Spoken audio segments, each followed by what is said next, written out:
Okay, bali extra tayo ng expressway guys. Dito tayo lang sa gilid ng mga sasakyan guys. Ang haba ng pila kasi kung sunod tayo sa pila nito matagalan tayo. Bali papunta kasi lahat sa city center Yan dami ng sasakyan. Kakaroon dito ng kakabot. May ipon sila dito. Galing doon sa city, galing, tapos ito yung galing sa expressway. Ang kagandahan na itong two wheels, pwede kang dumaan sa gilid ng mga sasakyan, pero watch out ka talaga kasi yan. Pero yung mga yan disiplinado naman, hindi naman sila basta-basta lumilipat lumalabas bali although ano lang yan, one lane, pero disiplinado yung mga driver dito, nag-i-stay lang talaga sila sa isang linya. Kung lalabas man yan, magsisignal talaga, kaya ano, titingin ka lagi sa malayo para kita mo yung at saka kita mo yung mangyayari, tsaka mabilis ka makakapag-react.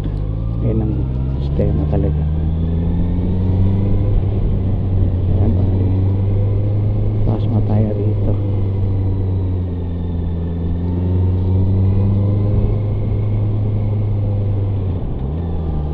Tapos etong lane na to, ang speed limit dito 60 kilometers per hour lang. Kaya observe mo talaga din yung speed limit dito kasi may ilan yung camera naka-install dito. Pagpasok mo meron, tapos paglabas mo meron din doon. Kaya observe mo talaga yung speed limit. Okay, mapapansin nyo guys, ito yung nasa right side ko tsaka sa left side ko. Ito yung Blue Danube River. Mahaba yan guys, marami dumadaan yung mga cruise ship na maliliit lang siya. Dito lang siya, parang cross country lang. Kasi yung Blue Danube River na yan, mahaba yan guys. So, abot yan hanggang doon sa Istanbul, Turkey. Kaya may daan dyan papuntang Germany, papuntang France, nandyan daan dyan, Switzerland. Okay, ayun yung isang camera guys sa paglabas mo. Observe mo lang talaga rito yung speed limit. Kaya nakalagay naman ng section control.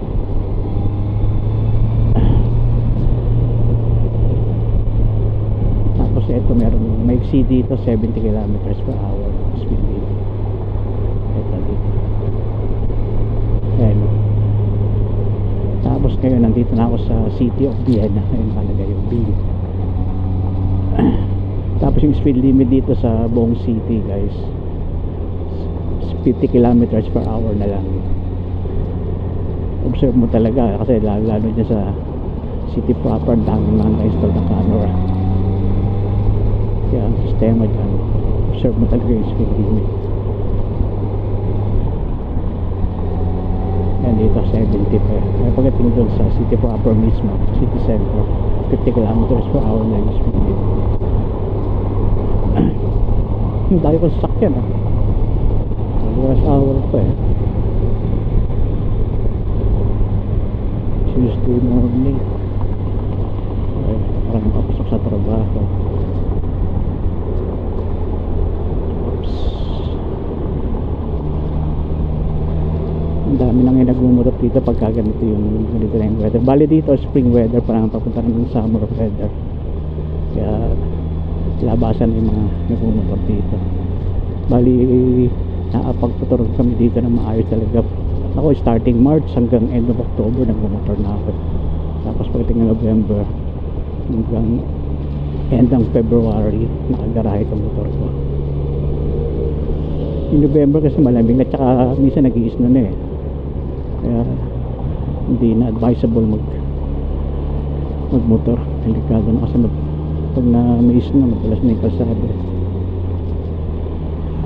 Kaya ako bali ginagawa ko lang talaga March sa ako, tapos pagdating ng end of October garahe na. Tama na, bali 8 months din ako nakapagmotor dito. Ang dami yung sakyan. Bali ka punta sa city proper guys. Ito rin yung advantage ng 2 wheels kasi pwede kang dumaan dito sa gilid ng mga sakyan. Kaya watch out ka talaga kasi 40 side mo sa mga kotse, simple lang mo talaga. Dami sasakyan. Wow, makapasok kaya tayo. Natin dito. Oops, ito tayo magbigay. Pasan natin itong truck. Pag may ganitong malaking truck, dapat maganda malakpasan mo siya, kasi hindi mo kita yung ganapan doon sa harapan eh. Tayo lang dito, pwede pa rito.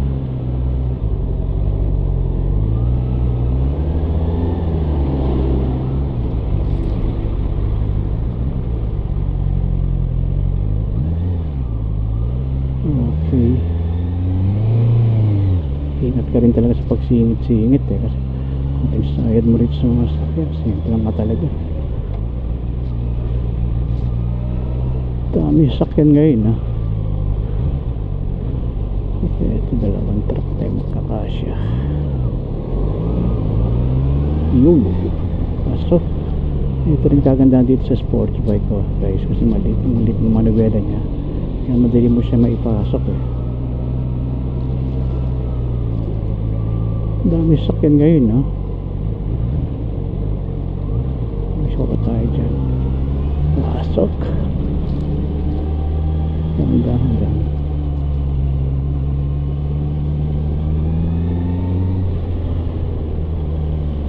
Dami sakyan.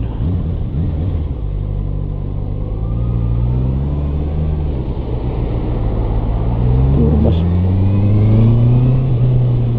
Okay, medyo nakalakpas na tayo doon. Ang haba itong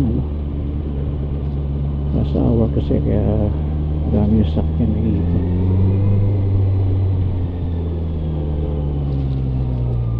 Dahan lang. Wow, down. Tayo kaya siya doon. Walang ako doon.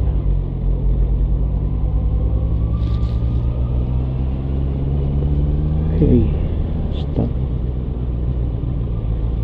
Dito sa unahan na tayo, para pag nag-goal mawala tayo. Ito na lang. Okay.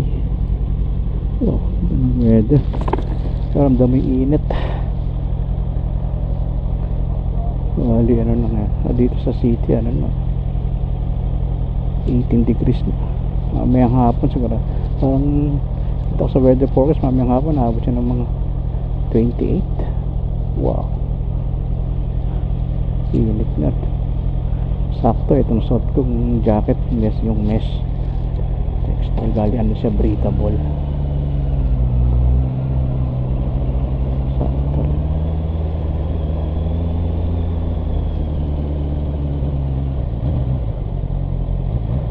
Dami sakyan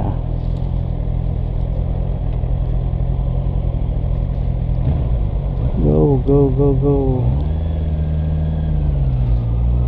Try umarang sa gitna. Yung yan guys, yung street train, yung tram, marami yan dito sa city. Tapos dito sa may left side ko nakikita ko sa taas, yan yung metro, yan yung train station na yung kulay puti na building na to. Parang sa atin yung MRT, LRT. Ayan, kaganda dyan, limit ng station. Tapos yung dating ng train, ang limit din, kaya hindi ka maiinip sa pag-aantay. Ayan guys, so ay yung street train.